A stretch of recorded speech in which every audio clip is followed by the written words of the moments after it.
ഇപ്പൊ ഞാനൊക്കെ രൂപപ്പെട്ടത് എൻ്റെ കുടുംബത്തിൽ നിന്നാണെന്ന് വിശ്വസിക്കുന്ന ഒരാളാണ് ഞാൻ. വേദോട ക്ലാസ്സിൽ നിന്നല്ല, വേദോട ക്ലാസ്സിൽ നിന്നൊന്നുമല്ല. കൊല്ലരുതെന്ന് വേദോടം പഠിച്ചിട്ട് വേണോ എനിക്ക് അറിയാൻ?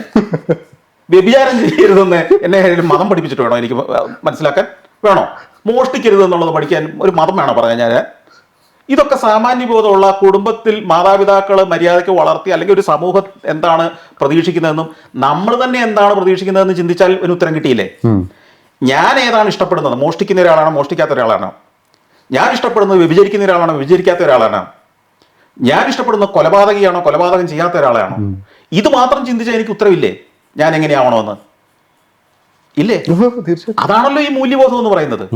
ഇതൊക്കെ തന്നെയല്ലേ മതവും പഠിപ്പിക്കുന്നത്?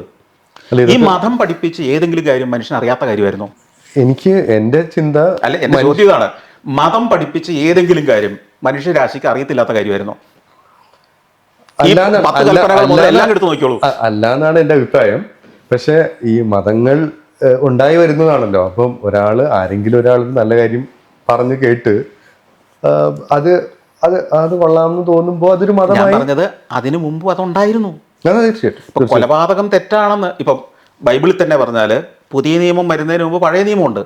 ഈ പഴയ നിയമത്തിലും ഈ പറഞ്ഞ മോശയ്ക്ക് 10 കൽപ്പനകൾ കൊടുത്തല്ലോ. അതിനുശേഷം യേശുക്രിസ്തുവും അതേ 10 കൽപ്പനകളെ നവീകരിച്ചു കൊടുത്തു. അപ്പൊ ഞാൻ പറഞ്ഞത് അതൊക്കെ ആ സമൂഹത്തില് അന്നത്തെ മനുഷ്യര് ഡീസന്റ് ആയിട്ട് ജീവിക്കാൻ വേണ്ടി കൊടുത്ത നിബന്ധനകളാണ്. അതിനർത്ഥം അന്ന് അതിന് വിരുദ്ധമായ അവിടെ ജീവിതം പലപ്പോഴും നടക്കുന്നുണ്ടായിരുന്നു. ഇപ്പൊ ഉദാഹരണത്തിന് അതിലെ സംഭവങ്ങളും കഥകളും എല്ലാം ആ പറഞ്ഞിരിക്കുന്ന മട്ടിൽ തന്നെ എല്ലാം നടന്നു എന്നൊന്നും കരുതുന്നില്ല.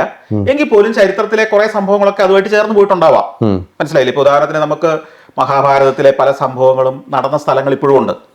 അതിനകത്തെ കുറെ കഥാപാത്രങ്ങളും കുറെ ജീവിതങ്ങളും ഒക്കെ ഉണ്ടായിരിക്കാം. കുറെയൊക്കെ ഫിക്ഷനും ആയിരുന്നിരിക്കാം. എന്ന് പറഞ്ഞ പോലെയാണ് എല്ലാ ഗ്രന്ഥങ്ങളിലെയും ഈ പുരാതന കഥകളിലെയും ഗ്രന്ഥങ്ങളിലെയും ഐതിഹ്യങ്ങളിലെയും മത ഗ്രന്ഥങ്ങളിലെയും ഒക്കെ കാര്യങ്ങൾ സംഭവങ്ങൾ പറയുന്നത് എല്ലാം കൃത്യം അത് തന്നെ ആരും എഴുതി വെച്ചിട്ടില്ല. ഒന്ന് ബൈബിള് യേശുക്രിസ്തുവിന്റെ ജീവിതം തന്നെ ഇവർക്ക് ജീവിച്ചു നടക്കുന്ന കാലത്ത് ഇവരാരെങ്കിലും എഴുതി വെക്കുന്നുണ്ടോ? 500 കൊല്ലം കഴിഞ്ഞിട്ടാണ് കോഡിഫൈ ചെയ്യുന്നത്. അതാ പറഞ്ഞത്. അപ്പൊ അതിനകത്ത് ആ ദിവസം രാവിലെ നടന്നു പോകുമ്പോൾ നെൽക്കതിരൊരെണ്ണം അല്ല ഗോതമ്പ് ഒരെണ്ണം പറിച്ചെടുത്ത് കുറിച്ചിട്ട് ഇങ്ങനെ പറഞ്ഞു എന്നൊക്കെ പറഞ്ഞ് 300 കൊല്ലം കഴിഞ്ഞുള്ള ഒരാൾക്ക് എഴുതണമെങ്കിൽ കുറച്ച് ഭാവനയൊക്കെ അതിനകത്ത് കയറിയിട്ടുണ്ടാവുമല്ലോ. തീർച്ചയായിട്ടും ഉണ്ടാവും.